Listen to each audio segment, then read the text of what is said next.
Allez, première vidéo du forum en partenariat avec le magazine des jeunes médecins What's Up Doc. On s'attaque au premier sujet que vous avez privilégié dans les commentaires, la prise en charge de la fin de vie. 6, 5, 4, 3, 2, 1.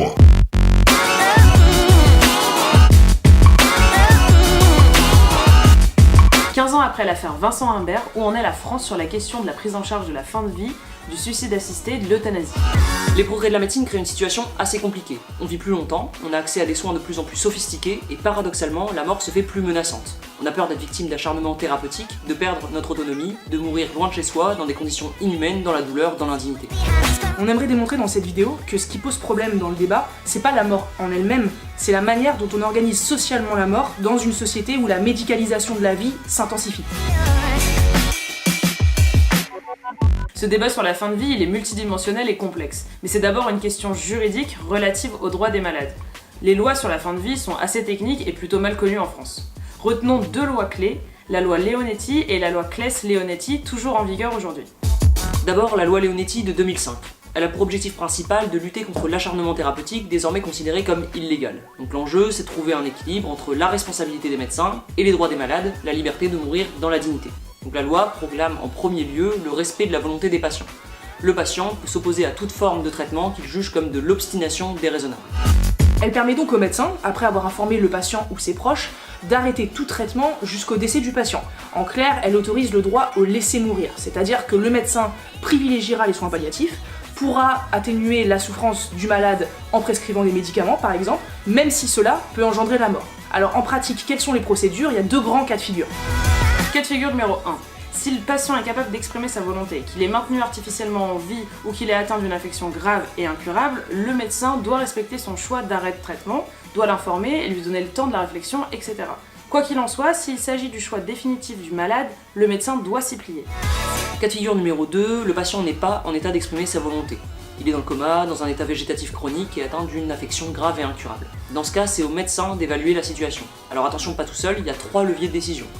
1. La collégialité. Le médecin doit s'associer à un autre médecin pour la prise de décision. 2. La concertation avec l'équipe de soignants. Et 3. La consultation des directives anticipées, lesquelles s'imposent au médecin. C'est-à-dire que le médecin doit consulter les volontés du patient, exprimées préalablement par écrit et qui indiquent les décisions médicales à prendre en cas de fin de vie et d'état cérébral défaillant. Par ailleurs, le médecin devra consulter la personne de confiance, informer la famille, etc. Ensuite, la loi Claes-Leonetti de 2016 qui vient renforcer et clarifier la loi de 2005. Sur le papier, elle octroie de nouveaux droits aux malades, notamment ce qu'on appelle la sédation profonde et continue. Donc toujours au titre du refus de l'obstination déraisonnable, dans le cas de personnes atteintes d'une maladie grave et incurable dont les souffrances sont jugées insupportables et dont le pronostic vital est engagé à court terme, une sédation profonde et continue peut être engagée suivant la procédure collégiale. Donc en gros, on va soulager le patient, même si le traitement analgésique sédatif peut entraîner la mort. En revanche, la loi est formelle, elle ne prévoit pas d'ouverture de droit à l'euthanasie ni à l'assistance au suicide. L'aide au suicide est un processus dans lequel le patient est impliqué dans la décision de non-poursuite de certains soins. On va lui permettre de mettre fin à ses jours. L'euthanasie, quant à elle, est une décision médicale de cessation de la vie. Lorsqu'elle est active, il s'agit d'une administration létale par un tiers, ce qui va provoquer la mort immédiate.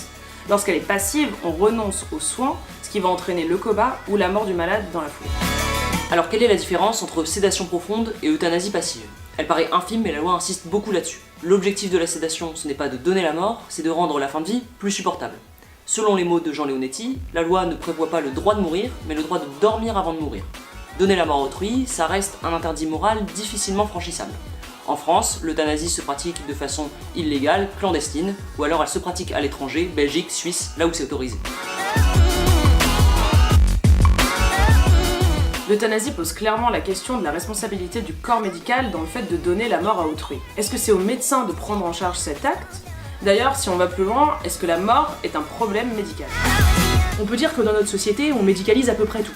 Que ce soit ce qu'on considère comme des déviances, l'usage de drogue, les désordres mentaux, sexuels, mais aussi tout ce qui a trait à l'existence. L'accouchement, le vieillissement, le stress, l'infertilité, les humeurs, tout prend un sens médical.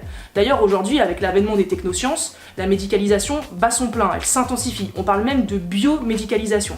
C'est-à-dire que la biomédecine ne se contente pas d'organiser la vie, elle transforme la vie, elle crée un nouveau monde. Et cette médicalisation à haute intensité, c'est ce qu'Ivan Illich appelle l'impérialisme médical, elle produit de la déshumanisation, elle redéfinit les limites de la vulnérabilité et elle brouille les frontières entre le bien et le mal, et donc les frontières entre le bien mourir et le mal mourir. Étymologiquement, en grec, euthanasie, ça veut dire la bonne mort, la mort la plus douce. Du coup, on peut se poser une question, est-ce que le bien mourir, c'est la mort médicalisée?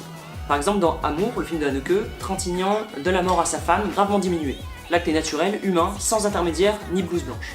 Alors le film dépeint un milieu idéal, une sorte de paradis terrestre, où le mal est évacué et où la liberté peut s'exercer pleinement. Dans un autre registre, dans $1 Million Baby, au moment de la mort, pareil. Le mal est évacué et la mort peut se faire de façon sereine, sans blouse blanche, sans intermédiaire. Et nous aujourd'hui, quand on réfléchit à l'euthanasie, on réfléchit pas à la bonne mort. On réfléchit à la gestion médicalisée de la mort. Est-ce qu'on peut toujours parler de bonne mort quand en France 70% des gens meurent à l'hôpital?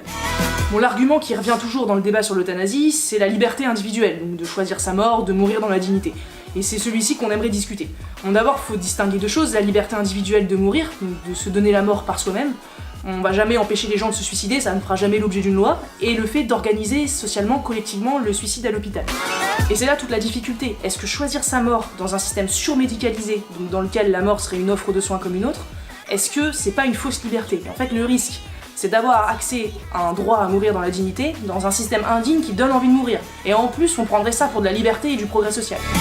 Si on considère qu'aujourd'hui, progrès social et libéralisation économique, ça relève d'un même mouvement, on voit bien ce que l'euthanasie permettrait en cas de dérive. Pallier notre insuffisance à soigner sur le long terme, délester les EHPAD, réduire les durées moyennes de séjour et du coup faire des économies, etc.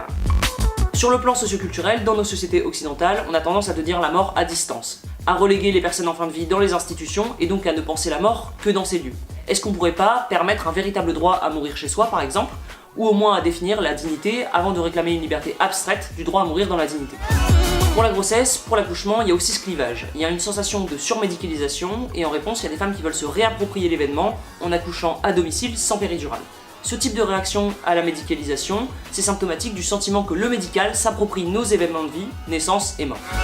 La loi est aujourd'hui insuffisante. Elle est ambiguë, on le voit dans l'affaire Lambert, elle pose régulièrement des problèmes de jurisprudence. Un autre problème, c'est qu'elle se focalise sur la toute fin de vie. Elle ne permet pas de répondre aux demandes de pré-fin de vie. La question de pouvoir choisir sa mort avant d'être gravement diminuée n'est toujours pas réglée. Mais surtout, l'enjeu de la révision de cette loi, c'est de ne pas nous éloigner de la bonne mort, au sens vraiment radical. Bon, sur ces bonnes paroles, on se retrouve bientôt avec What's Up Doc pour la deuxième vidéo consacrée à la bioéthique.